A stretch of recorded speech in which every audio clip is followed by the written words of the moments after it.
بسم الله الرحمن الرحیم. الحمد لله رب العالمین و صلی الله علی سید الانبیاء والمرسلین و افضل السفراء المقربین العبد المؤید سیدنا و نبینا ابی القاسم المصطفى محمد. در جلسات قبل صحبت در شرح و سخن در زمینه خطبه شریفه شقشقیه بود و مطالبی را که امیرالمؤمنین صلوات الله علیه با دلی پر از غم و غصه و درد بیان می‌فرمودند. راجع به اولی و کیفیت حکومت و برنامه‌هاش، دومی و صفات و خصوصیتش، حوزة خشناء، فظ و غلیظ بودنش و برنامه‌هاش، و بعدم شورا و بعدم بنی امیه و بعدم طلحه و زبیر، ناکسین و قاسطین و مارقین که خوارج نهروان بودن علیهم لعنت الله. این برنامه ها امیرالمؤمنین سلام الله علیه در دل‌های داشتن. حالا برای تکمیل این قصه بنده عرض کردم در جلسه قبل که مرحوم آیت الله رحمانی همدانی این یک قسمتی از حیف و میل‌های بیت المالی عثمان را در این کتاب شریف الامام علی سلام الله علیه من حبه عنوان و صحیفه، یه سریشو در جلسه قبل گفتم که میلیون مثقال طلا عثمان از بیت المال بین بنی امیه پخش میکرد و عبدالرحمن ابن عوف و طلحه و الی آخر و دینار و درهم و همه را تو بین خودشون و تاختند و معاویه و بنی امیه و عثمان و یزید بن معاویه و اینجوری و کشتند و اهل بیت پیغمبر را کشتند و اسیر کردند و مالشون و ثروتشون و لباسشون و غارتشون کردند. چه کردند.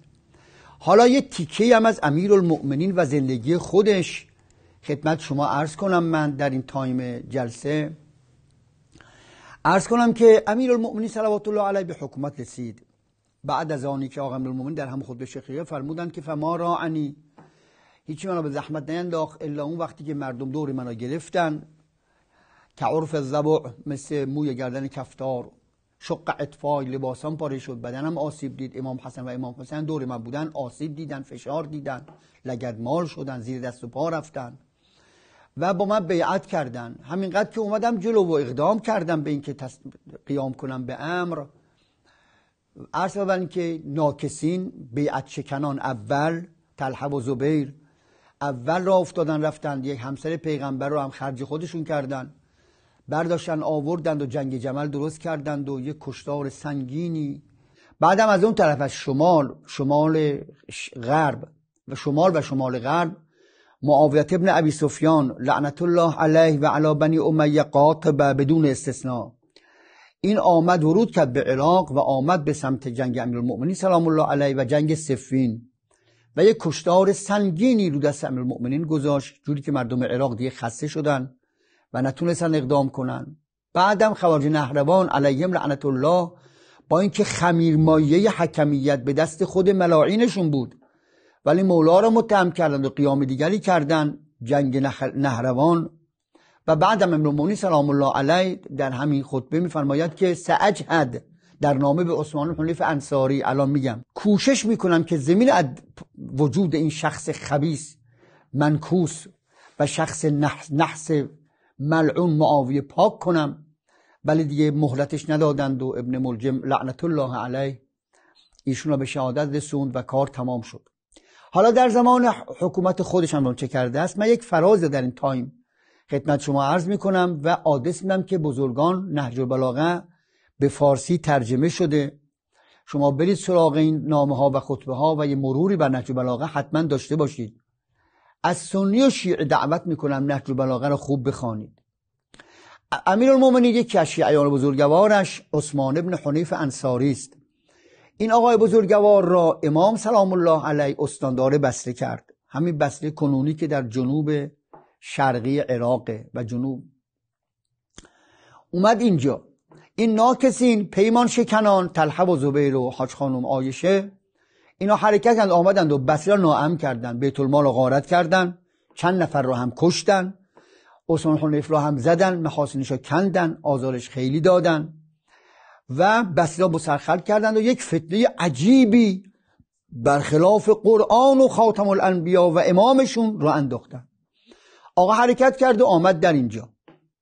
حالا امیرالمومنین صلوات الله علیه در نهج البلاغه عرض شود بر این که این چون نهج البلاغه فرق میکنه رقماش، من عرض شود بر این که از نهج البلاغه خودم میخونم. نامه است که امیرالمومنین سلام الله علیه به عثمان بن حنیف انصاری بشد و هو عامله علی البصره. اما بعد ابن حنیف اینجور امیرالمومنین استانداراش را زیر نظر داشت. بلغنی ان رجلا من فتنة اهل البصره دعاک الی معدبة.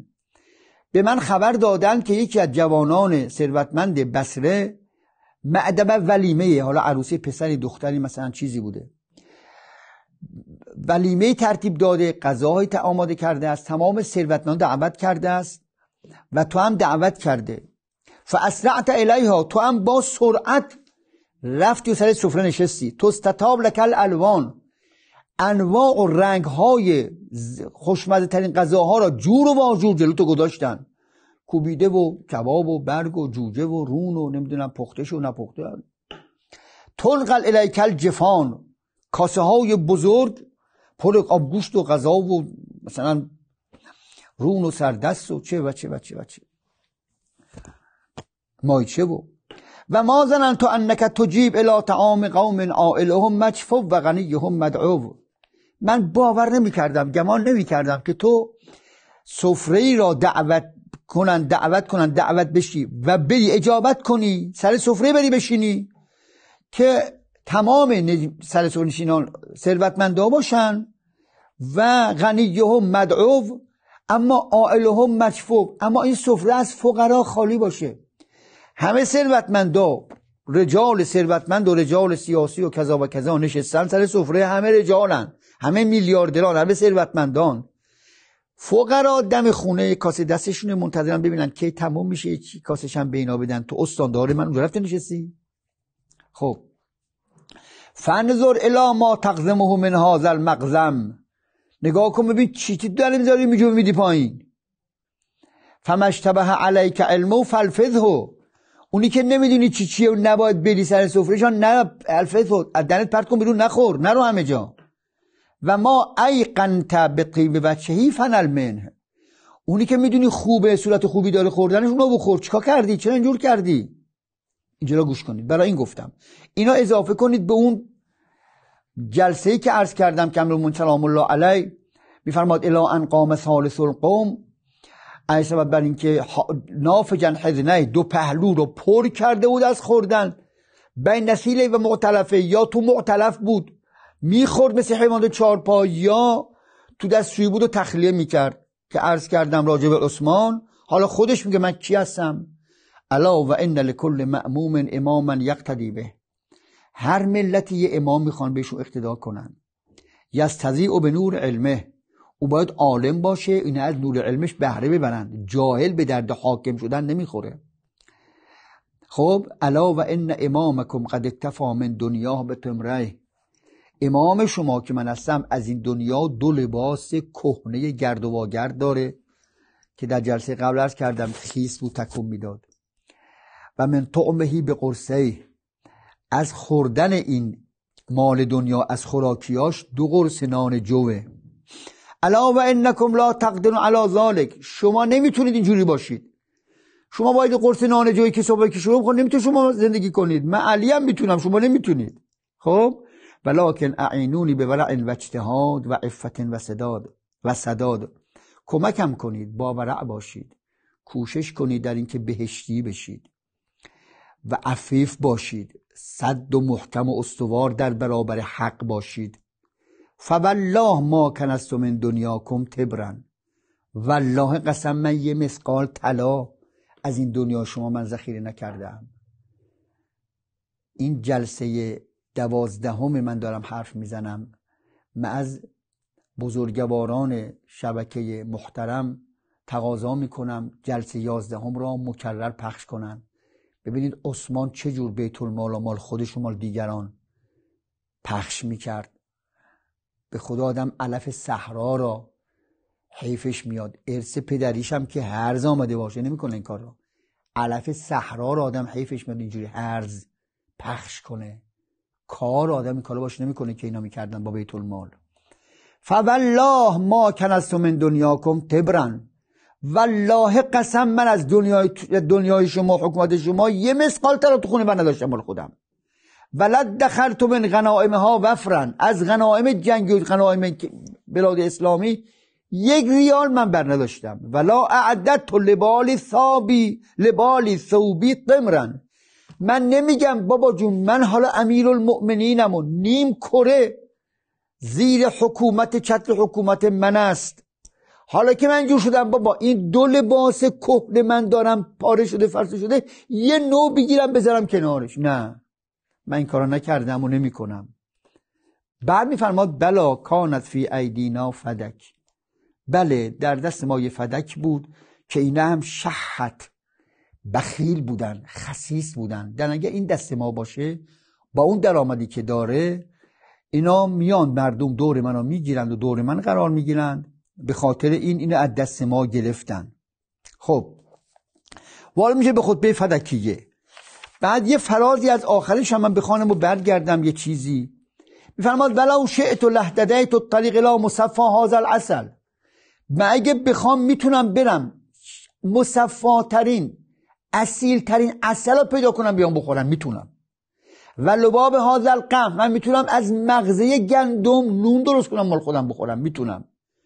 نساج هذا القز، میتونم از ابریشم مال خودم لباس نرم و لطیف درست کنم. ولکن هیهات ان یغلبنی هوای، هیهات که هوا نفس بر علی غالب شود. و یقودنی جشعی، حرص من به تخیل اطعمه و طعام و خورد و خوراک و کباب بخور، جوجه بخور، پلو بخور، رون بخور. نه من نمی کنم این کارا. من اینجوری باشم و لعل بالحجاز او الیمامه من لا طمع له فی القرص، من رئیس حکومتم بشینم کباب برگ بخورم و برنج و کذا و کذا و زندگی کذا و ماشین کذا و خونه کذا و اسب کذا کاخ کذا. و وقت لعل بالحجاز و الیمامه، در این بلاد اسلامی حجاز و یمامه و اطراف من یک کسی باشه که لا طمع فی القرص، آرزو این که یه قرص نون خشک پیدا کنه به دلش میگه من که گیرم نمیاد چرا آرزو داشته باشم، من که میدونم گیرم نمیاد چرا طمعش داشته باشم. یه قرص نون جو در بلاد اسلامی گیر یه کسی نمیاد، من سیر بخوابم. او ابیت مبتانا و حولی بطون غرسا اکباد حرا ولا عهد له بالشبع، من سیر بخوابم، من بشینم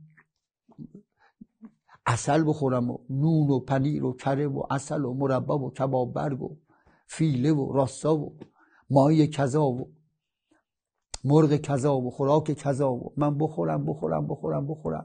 و در مملکتی که من حاکمشم به کسی هست که یه قرص نون جو گیرش نمیاد، یادش نمیاد کی یه لقمه نون سیر خورده، لا عهد له بالشبع، یادش نمیاد کی یه لقمه سیر خورده. من اونجوری باشم تو مملکت من اینجوری باشه؟ نه. او ابیت مبتانم، با شکم سیر بخوابم من، و حولی بطون غرسا، در دول من یک شکم هایی است که گرسنه، از شکم گرسنه لاغر، از شدت گرسنگی لاغر به خود چسبیده، و اکباد حرا، کبدهای آتش گرفته. اقنع من نفسی بغن یقال امیرالمؤمنین، من همینقدر قانع باشم به این که بگن امیرالمؤمنینه، علی امیرالمؤمنینه، علی امیرالمؤمنینه، ولا اشارکم فی مکاره الدهر، در این فقر و گرفتاری و گرسنگی و گرونی و شریکشون نباشم. او اکون اسوة لهم فی جشوبة العیش، در تلخ کامی عیش اسوهشون نباشم، الگوشون نباشم. من بخورم و بپوشم، هر کی هر کاری میخواد بکنه، هر کی هر جوری میخواد بشاره، من حاکم باشم، اسمم باشد. فما خلقت لیشغلنی اکل الطیبات، من خدا خلق نکرده که بشینم بخور. کل بهیمت المربوطه همها علفها، مثل حیوانی که مثل گاو پرواری که تو طویله بستنش پا آخره میریزن همش که بخوره و خالی کنه. فما خلقت لیشغلنی اول مرسله شغلها تقممها، تکترش من اعلافها تلهو اما یراد بها. همینجور داره علفهای زیبا و عرصبت بر این که یونجه و جو و شبدر و علف رو میخوره اما نمیده که حالا لحظات دیگه میزنن زمین سرش رو میبرن. از مرگ بیخبر است، از قبر بیخبرن. حکام دنیا بیان بخوانند این را. در جنگ جمل بعد از آنی که در بصره پیروز شد اومد رفت رو بصره، رفت رو منبر خطبه خواند. خطبه عجیبی خواند امیرالمؤمنین. شیخ مفید قدس الله تربته کتابی داره به نام الجمل، از کتب نفیس مکتب حق تشیع است، از کتب بسیار متقن و محکم و شریف پیروان مکتب حق تشیع است. در اونجا صفحه 422 میگن که قال لأهل البصره ما تنقمون علیه یا اهل البصره. ای اهل بصره شما این چیکار کرده بودم که از من میخواست انتقام بگی؟ من با شما چیکار کرده بودم؟ من که 25 سال تو خونه بهم زدن، زنمو کشتن، بچه‌هامو زدن، خودمو زدن، خونه‌مو خراب کردن، خونه‌مو سوزوندن، حقمو بردن. آقا شما چیکار کرده بودم که شما یه همچین جنگ علیه من درست کردید؟ ما تنقمون اهل البصره. اشار الی قمیصه و ردائه، این پیرانشو گرفت رو منبر فرمود که این پیرانو میبینید؟ والله انهما لمن غزل اهلی. این پیرانی که من پوشیدم والله قسم خودم تو این 25 سال که مدینه تو خونه نشسته بودم میرفتم صحرا کشاورزی میکردم، پنبه میکاشتم، پنبه را میآوردم، خانومم میریسیده، نخ میکرده، میبافته، لباس درست کرده من پوشیدم، از بیت المال نیست. والله انهما این لباس که من پوشیدم لمن غزل اهلی، از بافته ها و ریسته ها و دستگاه زن و بچمه، اهل و عیالمه. ما تنقمون من یا اهل البصره، او اهل بصره من چیکار کنم انتقام گرفتید؟ و اشار الی سرة فی یده، دست که جیبش یک کیسه ای از پول در آورد، یک کیسه پول کوچک دستش بود. فرمودن که اشار الی سرة فی یده فیها نفقته، یک نفقه و خرج زن و بچهش بود، تو جیبش بود، توی کیسه بود. فقال والله ما هی الا من غلتی بالمدینه، والله قسم این از غله و کشت و کار و زراعت خودم در مدینه است، از بیت المال والله نیست، والله نیست. کی دیگه علی می شود؟ کی علی می شود؟ چراغ برداره دنیا دنبالش بگرده؟ علی. فرمودن ان خرجتم من عندکم به اکثر مما ترون فانا عند الله من الخائنین. خائن به خدا و رسول و دین و شما مردم باشم اگه من از بصره برم بیرون یک درهم از بیت المال شما برداشته باشم.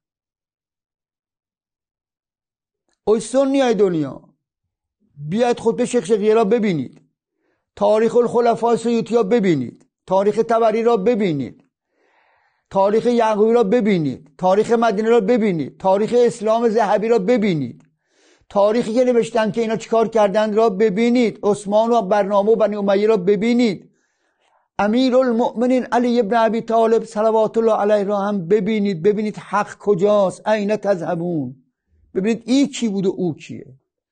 و وقت بنی معاویه ملعون لعنت بر بنی امیه قاطبه بر فراز 70,000 منبر این آقا را لعن میکرد، خودش خدا تو قرآن لعن کرده مردک ولد الزنا را. و وقت امیرالمؤمنین را، و وقت سنیای مملکت ما به نام این معاویه مسجد میسازن، آدم غصه نخوره. خدایا با آبروی امیرالمؤمنین ما را پیروان امیرالمؤمنین سلام الله علیه قرار بده. خدا به آبروی امیرالمؤمنین تو را قسم میدیم در فرج مولای ما صاحب الزمان، صاحبمون، ولی امرمون، اولوالامرمون، صاحب ما را برسون، اولوالامر ما را برسون، ولی امرمون را برسون، به داد ما برسون، بیاد ببینیم چیست و چه کردند و چه خواهند کرد. خدا به آبروی امیرالمؤمنین تو را قسم میدیم در فرج وجود مقدس حجت الله صلوات الله علیه تعجیل بفرما. فرج آقا را در زمان و عصر حیات ما قرار بده. و السلام علیکم و رحمت الله و برکاته.